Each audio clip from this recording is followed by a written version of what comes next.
Did you know that chocolate has been around for over 3,000 years? Yes, ancient humans were eating chocolate as far back as 1750 BC. But what started as a sacred and medicinal treat has now become one of the most beloved indulgences worldwide. From creamy milk chocolate bars to rich dark chocolate, millions of tons are produced every year. But how did this simple treat evolve into the worldwide phenomenon it is today? Stick around because we're about to take a journey from the lush rainforests of Africa to your kitchen, exploring the fascinating process of chocolate making. Chocolate is so much more than just a sweet treat.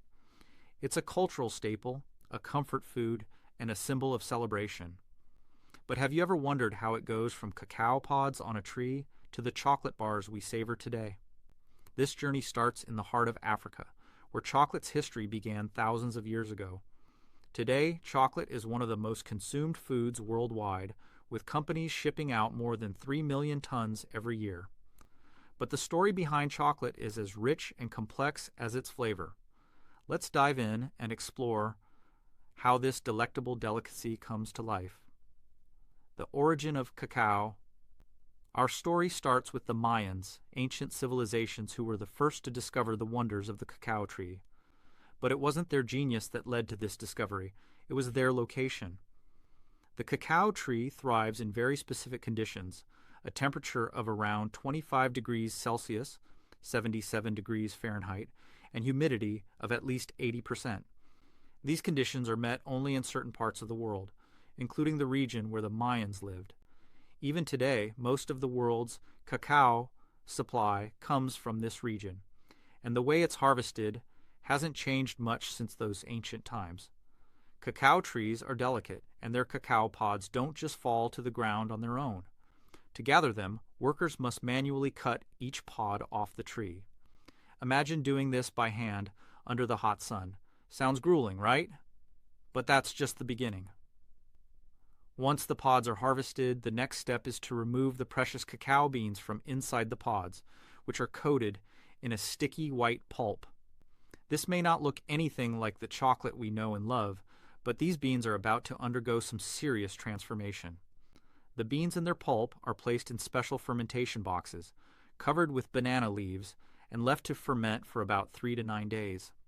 This step is crucial.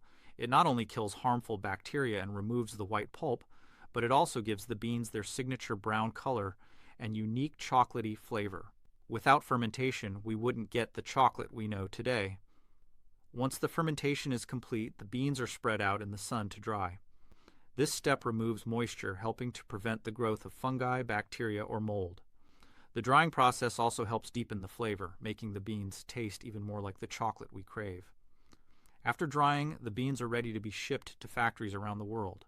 When the cacao beans arrive at the factory, they're inspected carefully by a team of quality control officers.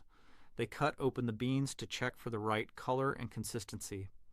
If they pass the test, they're off to the next stage of processing. This is where the magic really begins.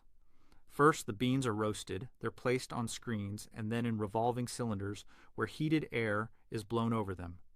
The roasting process can take anywhere from 30 minutes to 2 hours, and it's during this stage that the cacao beans lose moisture, dropping from about 7% down to just 1%.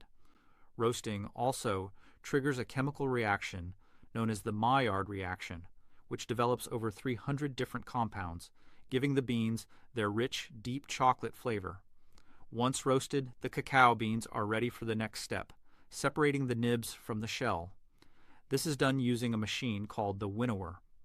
The machine's vibrating shelves separate the nibs, the edible part of the cacao, from the husks, which are blown away by fans. The precious nibs are then gathered and ready for grinding. Now comes the fun part, grinding. The nibs are ground into a thick, dark paste which looks a lot like syrup. This is called chocolate liquor, despite having no alcohol in it. If the goal is to make cocoa powder, this liquor may be treated with an alkaline solution, which darkens its color and makes the flavor milder. It also helps the cocoa powder stay smoother and less clumpy. The next step is to remove the fat from the chocolate liquor. This fat is known as cocoa butter.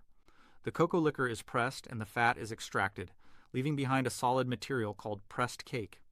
This pressed cake is then crushed or chopped before being sifted into cocoa powder. But the cocoa butter isn't discarded. It's a vital ingredient in creating smooth, creamy chocolate candy. The cocoa butter is mixed with chocolate liquor in a process called conching, which gives the chocolate its smooth texture and consistency. During this stage, other ingredients like sugar, vanilla, and powdered milk are added depending on the type of chocolate being made. Milk chocolate, one of the most popular types of chocolate today, was actually invented by a Swiss chocolatier named Daniel Peter in 1875. He mixed powdered milk, developed by Henri Nestlé, with chocolate liquor, giving birth to the creamy, sweet version of chocolate that we love so much today. Creating the perfect texture. Now that the chocolate has the right texture, it's time to give it its signature snap. This is achieved through a process called tempering, where the chocolate is slowly heated and cooled. This alters the structure of the chocolate crystals, giving it a uniform composition and that perfect texture. The final touch. Once tempered, the chocolate is ready to be poured into molds. Whether it's bars, truffles, or other shapes, the chocolate is carefully molded, checked for air bubbles, and then wrapped in foil or paper to keep it fresh.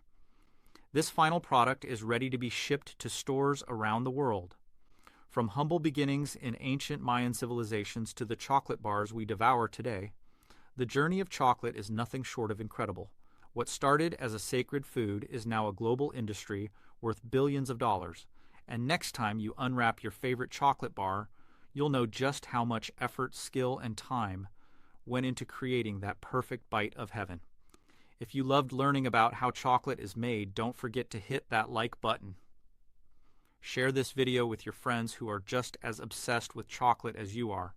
And of course, make sure to subscribe and turn on notifications so you never miss out on more fun and fascinating videos. Thanks for watching, and keep enjoying your chocolate indulgences.